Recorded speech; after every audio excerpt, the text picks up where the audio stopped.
RRB की detail notification आ गई है और ये किसी भी नॉर्मल वैकेंसी की तरह नहीं है, बिल्कुल अलग है। और ऐसी ऐसी बातें हैं जिनको सुन करके दिमाग चकरा सकता है।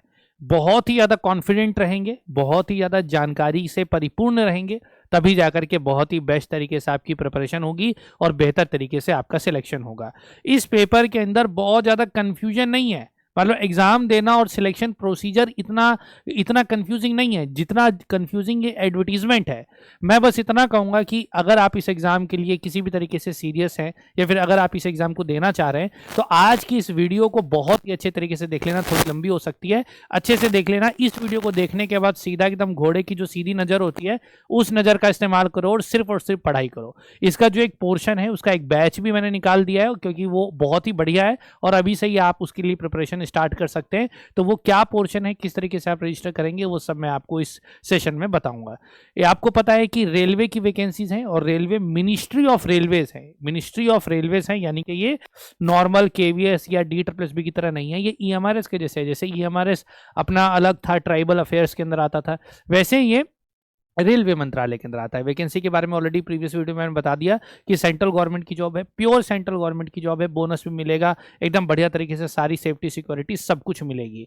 ठीक है, इस वैकेंसीज के अंदर जो आप अप्लाई करेंगे, जो आपका सिलेक्शन होगा, क्या आपकी एलिजिबिलिटी होगी, किस तरीके से एग्जाम होगा, एग्जाम में क्या पोर्शन है, वो सारी चीज अभी हम कवर करेंगे। इसके अंदर सब कुछ एकदम अलग है। अब तक जो आपने नॉर्मल किसी भी टीचिंग एग्जाम के लिए प्रिपेयर किया होगा उससे कहीं ज्यादा ये अलग आपका पेपर होने वाला है। हाँ, इस पेपर को देख करके थोड़ा थोड़ा जो मैं रिजेंबल कर पाऊंगा वो AES के साथ कर पाऊंगा। AES का जो आपका एग्जाम होता है उसका जो पैटर्न है थोड़ा बहुत यहाँ पर चीजें उसकी तरीके से मैच होंगी, लेकिन वैकेंसी का डिस्ट्रीब्यूशन ये सारी चीजें अपने आप में नायाब हैं और बहुत ज्यादा अलग हैं। तो एक एक करके, वैसे बहुत बड़ी एडवर्टीजमेंट थी तो कुछ कुछ इंपॉर्टेंट बातें तो मैंने यहाँ पर बताई हैं और जो मेजर मैं वहां पर लेके जाऊंगा तो डायरेक्ट एडवर्टीजमेंट में आपको दिखा दूंगा एक एक करके। साथ में मैं टाइम स्टैम्प डाल दूंगा, आप टाइम स्टैम्प के हिसाब से भी देख सकते हैं, कोई दिक्कत नहीं है। सबसे पहले डेट्स देख लो, क्या क्या इंपॉर्टेंट डेट है। 7 तारीख से, यानी कि 7 तारीख से आपका फॉर्म भरना चालू है और 6 तारीख तक आप फॉर्म भर सकते हैं। ध्यान रखना 7 तारीख को ही फॉर्म मत भर देना, फॉर्म भरना बहुत कॉम्प्लिकेटेड है, मैं अलग से इसका ट्यूटोरियल बना दूंगा। नहीं भी बनाता तो पहले कोई ट्यूटोरियल देख लेना, उसके बाद ही फॉर्म भरना, नहीं तो गलतियां पक्का होंगी, 100% होगी। तो सोच समझ के बनाना और फॉर्म जल्दी मत भरना। लगभग 11 से 12 के बाद भरिए और 25/1 से आप पहले भर दीजिए, यानी कि 11-12 के बाद भरो और 25 जनवरी से पहले भर दो। लास्ट डेट का इंतजार मत करना, नहीं तो पछताओगे। ठीक है, जब आप फॉर्म भर दोगे, कुछ लोग फॉर्म भर देते हैं, फीस पे नहीं कर पाते, तो 7 से 8 तारीख, 7 और 8 2 दिन का समय आपको दिया जाएगा, उसके बाद आप फीस भर सकते हैं। इजी रजिस्ट्रेशन नहीं कर सकते, ध्यान रखिएगा। ठीक है, उसके बाद करेक्शन विंडो भी आएगी, उसके बारे में बताऊंगा नहीं, क्योंकि भाई सही ही भरना, गलती मत करो। ठीक है, और ये आ गया 6 फरवरी तक आपका जो फाइनल कट ऑफ डेट होगा, यानी कि आपकी एलिजिबिलिटी, आपके सारे एग्जाम जो कुछ भी हैं वो 6 फरवरी से पहले उसका रिजल्ट पब्लिश हो जाना चाहिए। अगर इसके बाद होता है तो आप एलिजिबल नहीं होंगे। आपका जो पेपर होने वाला है कुल मिलाकर के 2 स्टेज होंगे और जो आपका जैसे कि ड्राइंग वाले हैं, म्यूजिक वाले हैं, उनके लिए 3 स्टेज में होगा। नॉर्मल आपका एक CBT एग्जाम होने वाला है, computer based test. Computer based test मतलब एक तरीके से जो हम ऑनलाइन एग्जाम कहते हैं, इस तरीके से आपका एग्जाम होगा। मल्टीपल शिफ्ट एग्जाम होने के चांसेस बहुत ज़्यादा हैं, इसकी वजह से इसके अंदर आपका नॉर्मलाइजेशन भी होगा और नेगेटिव मार्किंग भी है।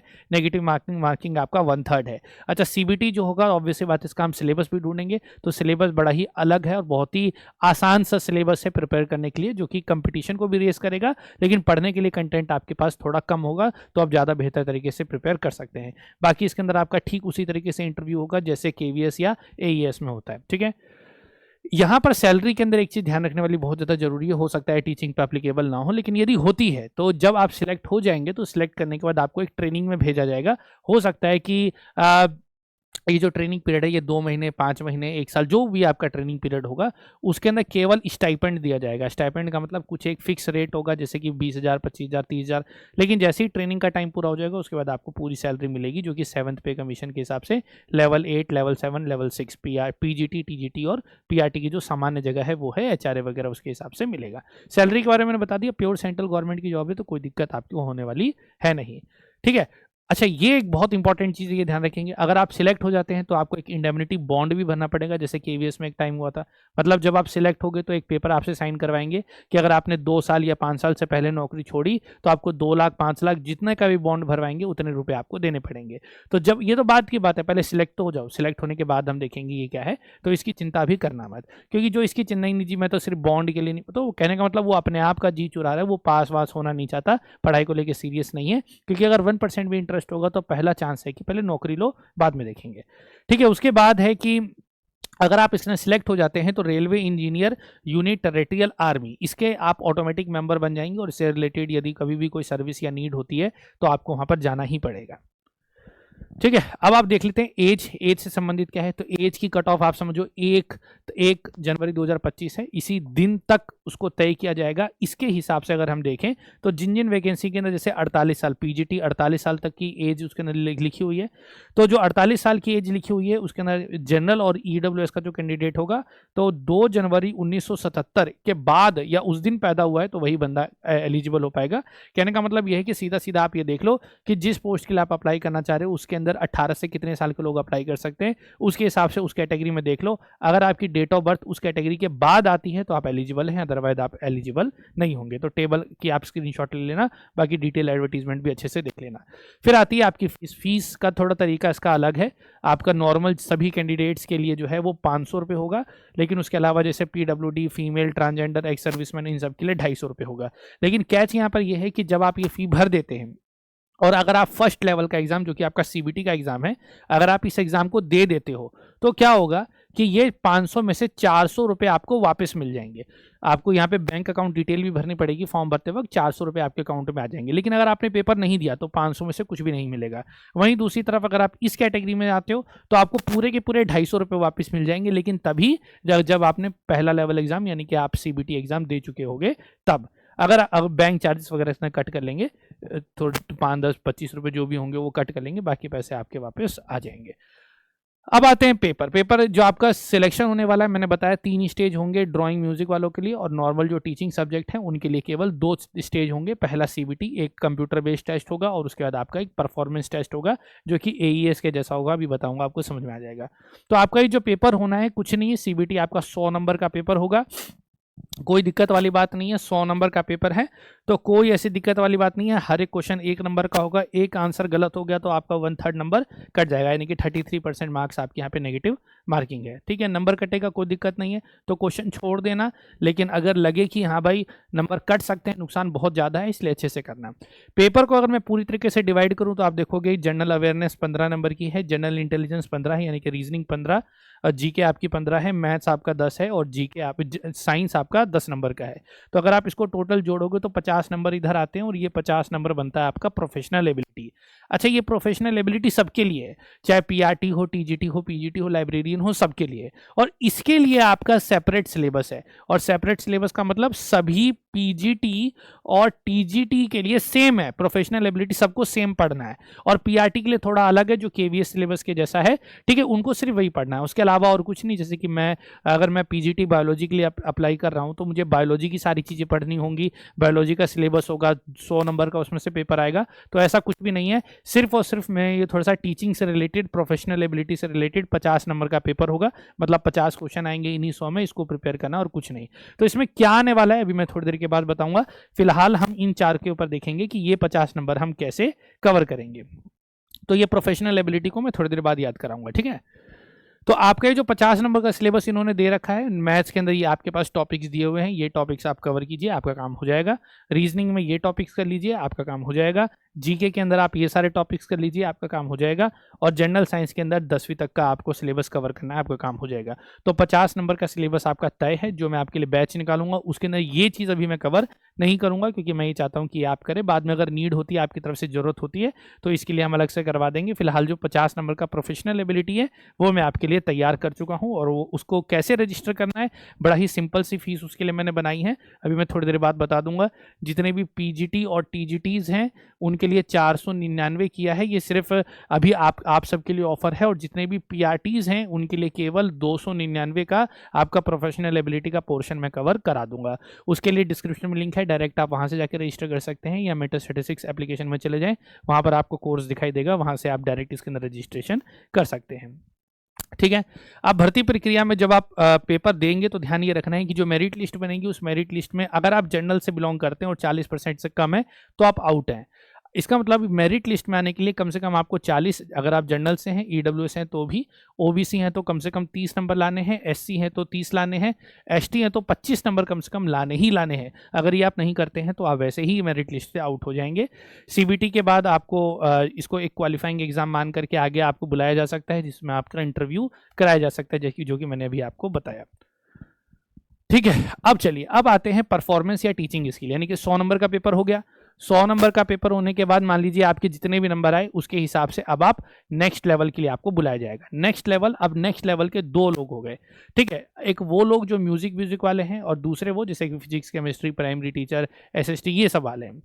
अब ये लोग जब आएंगे और जब ये लोग अपना यहाँ पे मतलब इंटरव्यू के लिए आएंगे, तो अब आपका क्या होगा कि आपसे जितने भी पोस्ट ग्रेजुएट या TGT VGT वाले होंगे, आर्ट क्राफ्ट, ये सारे वाले जितने भी होंगे, उनसे अब कुछ क्वेश्चंस पूछे जाएंगे, यानी कि उनका इंटरव्यू करा जाएगा, कुछ पढ़वा के देखा जाएगा। एक तरीके से ये समझो कि आपका इंटरव्यू होगा, और इंटरव्यू जो होने वाला है वो आपका 150 नंबर का होगा, और 150 नंबर की फिर फाइनल वेटेज आपकी 15% की बनेगी, यानी कि 15% आपकी वेटेज बनेगी, और उसके हिसाब से आपके नंबर बनेंगे। चलिए अब हम देख लेते हैं जो टीचिंग स्किल टेस्ट है, ये उन लोगों के लिए है जैसे कि अपना TGT हो गया, PGT हो गया और PRT हो गया। ये वो लोग हैं जो टीचिंग सब्जेक्ट वाले हैं, जैसे कि इंग्लिश, हिंदी, मैथ या PRT, ये लोग, इन लोगों के लिए, म्यूजिक वालों के लिए नहीं है। तो जो जैसे कि मैंने बताया कि जिनके टीचिंग सब्जेक्ट है वो 2 लेवल करेंगे, एक केवल CVT करेंगे और फिर उसके बाद करेंगे इंटरव्यू। तो ये कैसे होगा, जो CBT का आपका 100 नंबर का पेपर है, इसके तो हो जाएंगे 85% आपकी वेटेज हो जाएगी, और जो आप इंटरव्यू देंगे ये 150 नंबर का होगा, इसकी 15% की वेटेज हो जाएगी।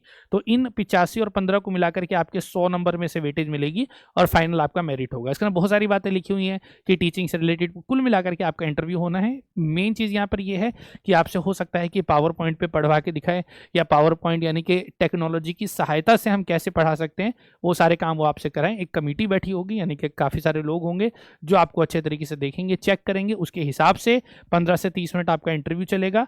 अब क्या चलेगा क्या नहीं चलेगा वो बात अलग है, लेकिन कम से कम किताबों में तो यही लिखा हुआ है, तो हम उसी हिसाब से प्रिपेयर होंगे, और 150 नंबर का आपका इंटरव्यू लिया जाएगा। उसके बेसिस पे 15% की वेटेज होगी, एक फाइनल मेरिट बनेगा, जो टॉप रैंकर होगा उसका सिलेक्शन हो जाएगा।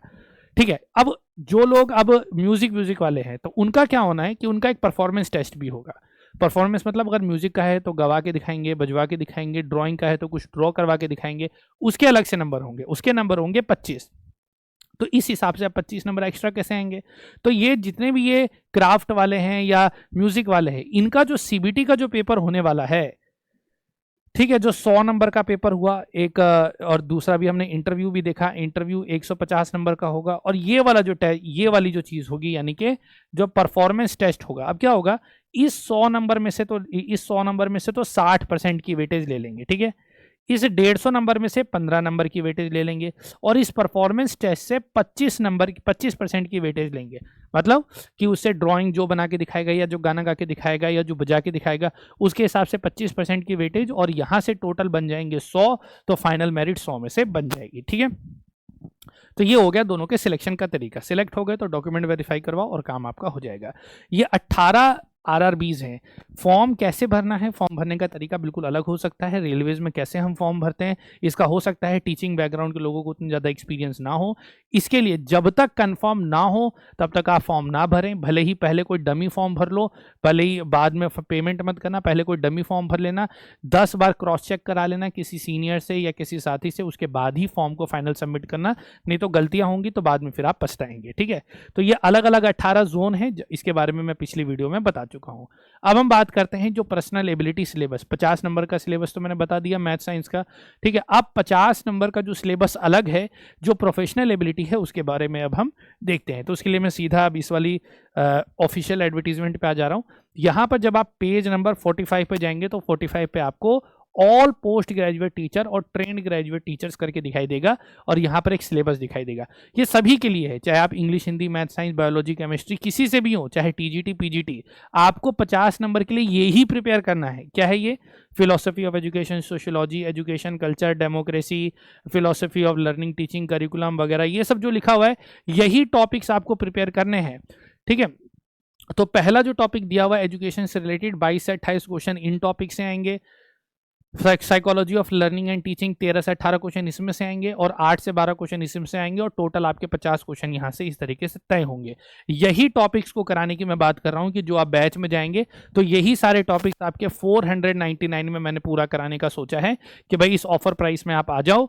ठीक है, इसी वीडियो के डिस्क्रिप्शन में लिंक है, डायरेक्ट आप लिंक पर क्लिक कीजिए और डायरेक्ट आप रजिस्टर कर लीजिए, या फिर मेंटल स्टैटिस्टिक्स एप्लीकेशन पर जाइए, वहाँ पर आपको ये कोर्स दिख जाएगा। इस कोर्स के अंदर आप रजिस्ट्रेशन कीजिए एंड ओके, आपकी क्लासेस यहाँ पर जल्दी से जल्दी शुरू हो जाएंगी। मुझे ऐसा लगता है कि शायद 1-2 दिन लगेंगे, या फिर आपकी मोस्ट प्रोबेबली 16 जनवरी से आपकी क्लास जो है वो चालू हो जाएंगी, और 16 जनवरी से आपको वहाँ पे क्लास दिखने लग जाएंगी, आप प्रिपेयर कर सकते हैं।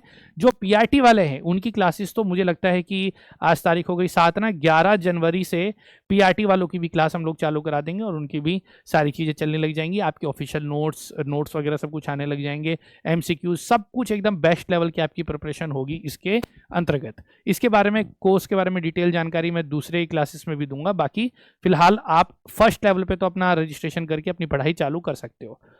ये असिस्टेंट टीचर वो दूसरे वाला है, फीमेल वाला। प्राइमरी टीचर वाला जो है उस पर चलते हैं। ये लैब असिस्टेंट है, हाँ ये दूसरा है। इन सब चीज़ों में टाइम ज़्यादा जाता है।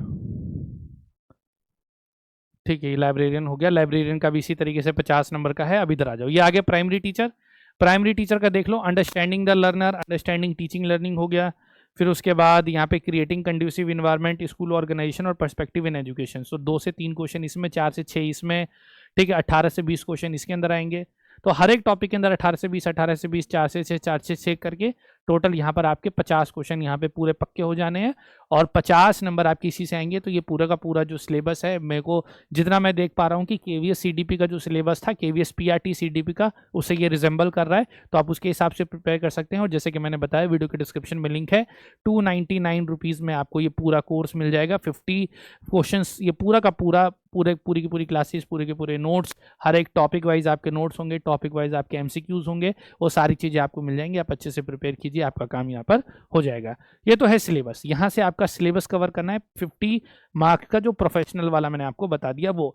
तो यहाँ तक, इस बिंदु पे हम इस बिंदु तक क्लियर हो चुके हैं कि अगर आप PRT, TGT या PRT के लिए या PGT के लिए आप अप्लाई कर रहे हैं, तो आपको चिंता नहीं करनी है कि आपको अपने सिलेबस के बारे में पढ़ना होगा। वो सब आपसे इंटरव्यू में चेक कराएंगे। यहाँ पे केवल 100 नंबर की आपकी प्रिपरेशन करनी है। इट मीन्स आप जिस भी एग्जाम के लिए तैयारी कर रहे हैं, चाहे वो आपका स्टेट एग्जाम हो, चाहे आपका कोई भी एग्जाम हो, इस वाले को आप पैरेलली लेकर के इजीली प्रिपेयर कर सकते हैं। अब जो हमारा नेक्स्ट बिंदु आता है, वो नेक्स्ट बिंदु अब हमारे पास है, नेक्स्ट बिंदु अब हमारे पास आ रहा है एलिजिबिलिटी, यानी कि किस पोस्ट के लिए कौन एलिजिबल है और कैसे एलिजिबल है। तो चलिए अब एलिजिबिलिटी को देखते हैं। एलिजिबिलिटी को देख करके आप थोड़ा कंफ्यूज हो सकते हैं, लेकिन कंफ्यूज होना मत।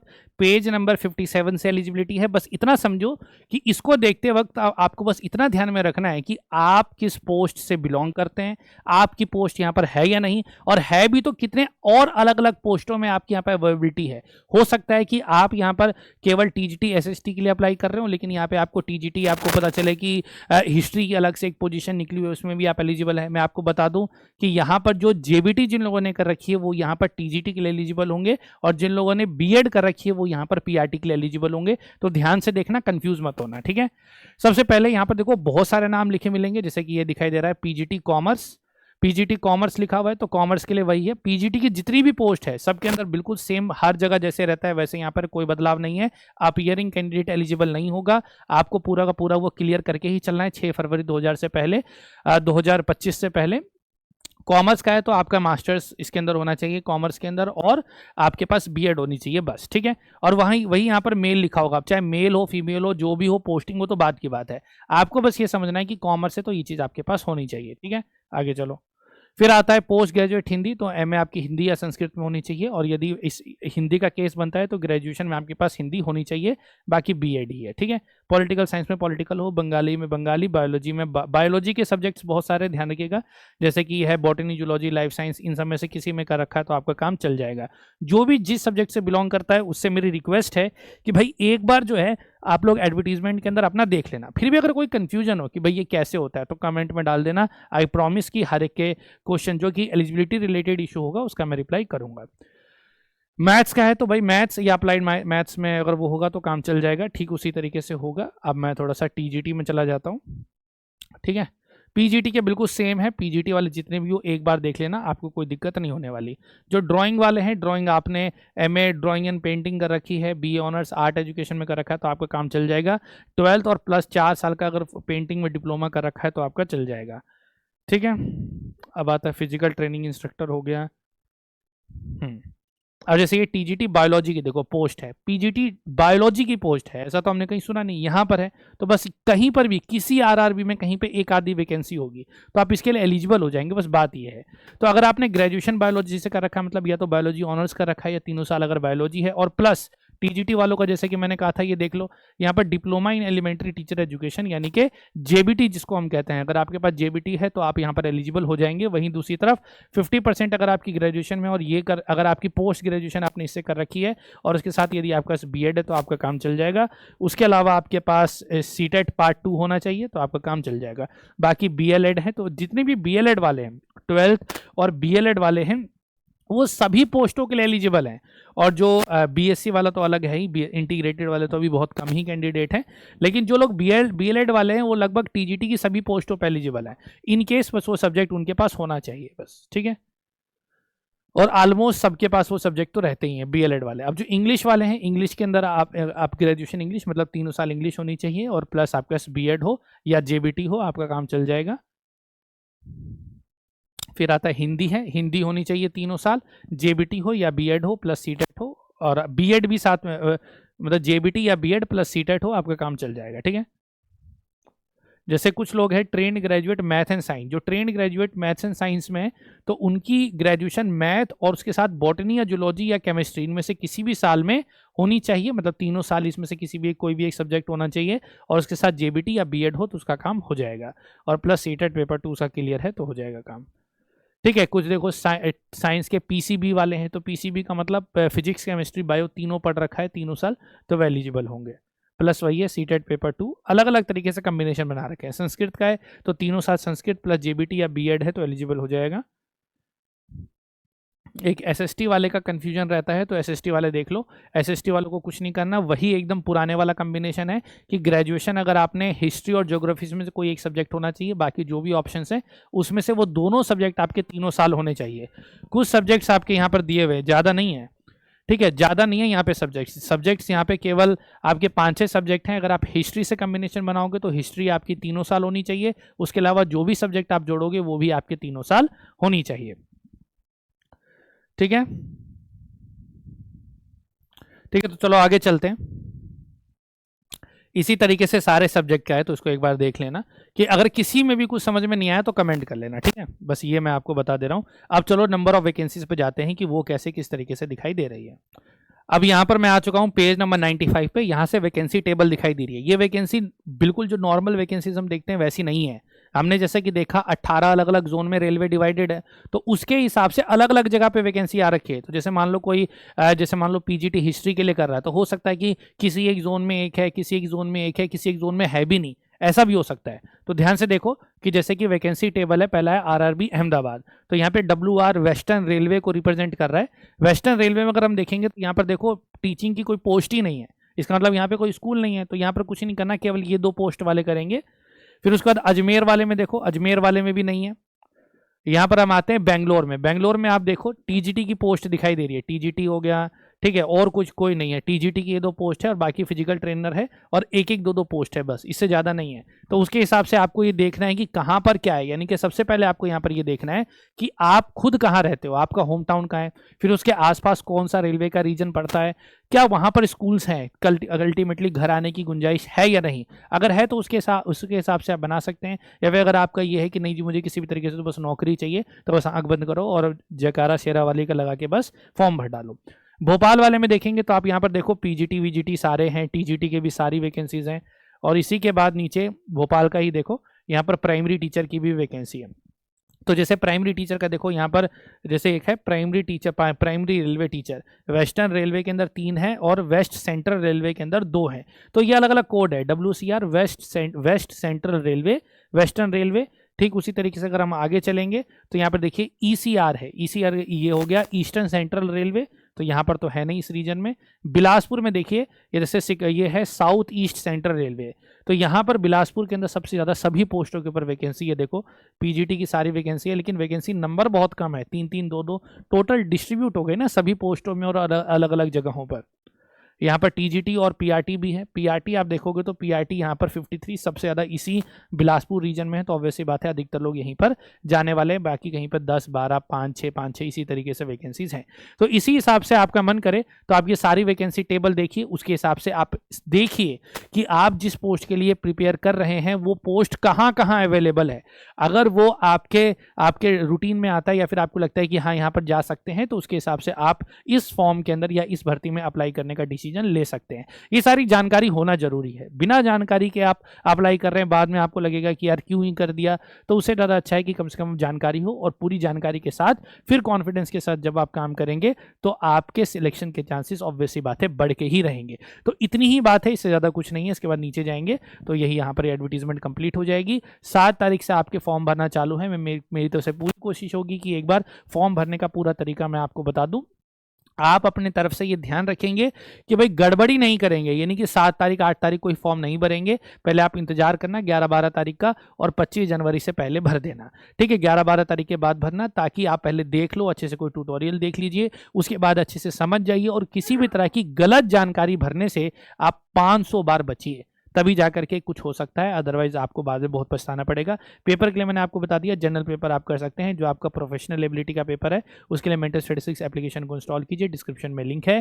ठीक है, और बाकी डायरेक्ट पेमेंट लिंक भी आपको डिस्क्रिप्शन में दे दी गई है मैं, तो आप सीधा अगर आप टीजीटी पीजीटी के लिए कर रहे हैं तो 499 दे करके पूरे बैच के अंदर एनरोल करो, और अगर आप पीआरटी के लिए कर रहे हो तो 299 में पूरे के लिए एनरोल करो। ध्यान रखिएगा प्रोफेशनल एबिलिटी जो 50 मार्क्स का सिलेबस है वो वहाँ पर आपका पूरा कवर होगा, जिसमें आपके पूरे वीडियो लेक्चर्स होंगे, सभी चैप्टर के नोट्स होंगे, चैप्टर वाइज आपके एमसीक्यूज होंगे, मतलब आपके मॉक टेस्ट होंगे, जिसके बेसिस पे आपकी पूरी प्रिपरेशन हो जाएगी और बहुत बढ़िया तरीके से आप आगे जाएंगे। बाकी इंटरव्यूज के लिए हम बाद में उसी हिसाब से बैच निकालेंगे, फिलहाल आप ये करिए, बाकी आगे की हम बाद में देखेंगे। फिलहाल अभी के लिए इतना ही। ये वीडियो को अपने सभी दोस्तों के साथ शेयर करना, क्योंकि ये इन्फॉर्मेशन अभी यूट्यूब पर अवेलेबल नहीं है। जितने ज़्यादा शेयर करेंगे उतने ज़्यादा अवेयर्ड चीज़ें बनेंगी और उसी के हिसाब से हम आगे काम करेंगे। और दूसरी वैकेंसीज और प्रिपरेशन के लिए मेक श्योर कि आपने चैनल को सब्सक्राइब कर बेल नोटिफिकेशन को ऑन कर दिया है और आगे बढ़ा दो, अब रुकना नहीं है, आगे बढ़ा दो। And road to 1 million.